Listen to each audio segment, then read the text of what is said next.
herzlich willkommen in meinem kleinen Nähreich. Ich habe euch heute einen kleinen Pattern-Hack mitgebracht. Und zwar zeige ich euch heute, wie ihr an jedem beliebigen Schnittmuster innenliegende Bündchen nähen könnt. Und zwar in easy peasy. Ich habe euch dafür mitgebracht meine neue Sweatjacke und habe auch schon vorbereitet den Ärmel soweit. Ich erkläre euch aber noch mal ganz kurz, was ihr beim Zuschnitt beachten müsst.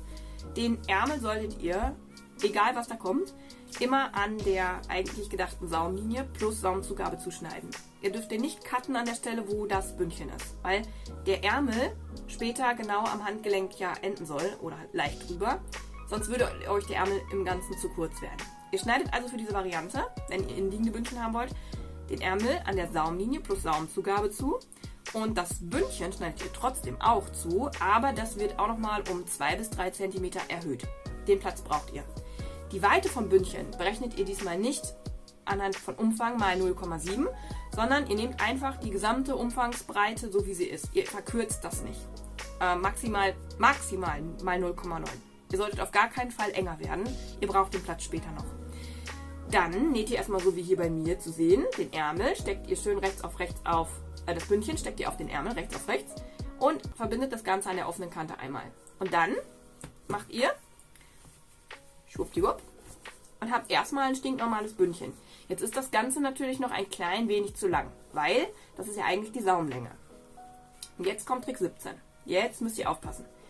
Wenn ihr ein innenliegendes Bündchen nähen wollt, krempelt ihr jetzt den gesamten Ärmel schwupp, nach innen, inklusive dem Bündchen. Und jetzt hätte ich natürlich, wenn ich ganz schlau gewesen wäre, einen richtig tollen Kontraststoff genommen, damit ihr das besser sehen könnt. Aber was ihr macht, ihr stülpt quasi das Bündchen, ich hoffe man kann das erkennen, wenn man reinguckt, ist natürlich pechschwarz, sieht man gar nichts. Aber das Bündchen liegt jetzt ganz flach im Ärmel drin, also ungefähr da, wo ihr meinen Finger durchscheinen seht, bis dahin geht das Bündchen, das liegt ganz flach drin. Ihr stülpt jetzt den Ärmel einfach weiter nach innen. Und zwar stülpt ihr den so weit nach innen, dass ihr quasi wie so eine Art umgeschlagenen Saum habt. Hier seht ihr noch das Bündchen, ungefähr so weit. Bei mir ist das in etwa die Saumzugabe. Also bei mir, ich mache immer Pi mal Daumen, ich mache daumenbreit meine Saumzugabe.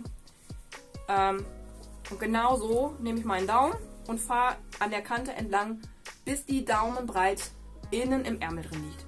Genau so stecke ich mir das Ganze jetzt mit ein paar Klemmerchen rundherum fest. Und dann gehe ich an die Nähmaschine.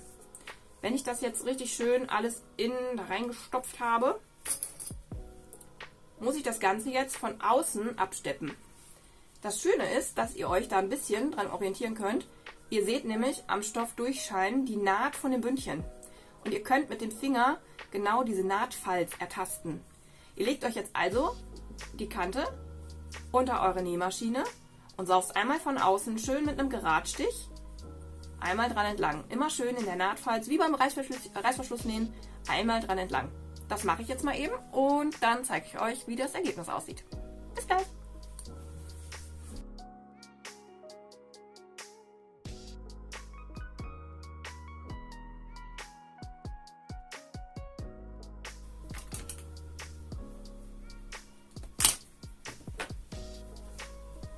So, ich habe meine Bündchen fertig angenäht. Ich habe das einmal abgesteppt und so sieht das Ganze jetzt von außen aus.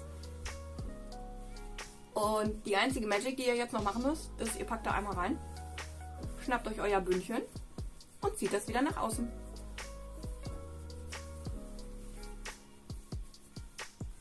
Und dann habt ihr schon ein innenliegendes Bündchen. Ihr könnt natürlich in der Breite hier variieren. Je tiefer ihr das Bündchen nach innen verschwinden lasst, desto sauberer wird dieser Abschluss und desto schöner ist dieser Effekt, dass hier eigentlich so eine Art Saum zu sehen ist und das Bündchen wirklich innen liegt. Wenn ihr da nicht wie ich mit schwarzen Bündchen und schwarzem Stoff arbeitet, ist das sehr, sehr viel schöner. Aber ihr seht schon, da ist immer noch ein Saum zu erkennen und das Bündchen ist innen eingenäht. Das funktioniert auch mit gefütterten Jacken. Da müsst ihr natürlich ein kleines bisschen um die Ecke denken und darauf achten, dass euer Futterstoff dementsprechend ein kleines bisschen kürzer zugeschnitten ist als der Außenärmel. Aber vom Prinzip her geht das dann genauso. In dem Fall würde ich euch aber empfehlen, das Bündchen an den innenliegenden Ärmel zu nähen, einmal umzudrehen und erst dann mit dem Außenärmel zu verbinden, weil sonst wird das zu sehr um die Ecke gedacht. So, ich hoffe, ich konnte euch damit eine kleine Freude machen und wünsche euch ganz viel Spaß beim Nachmachen. Bis bald. Tschüss.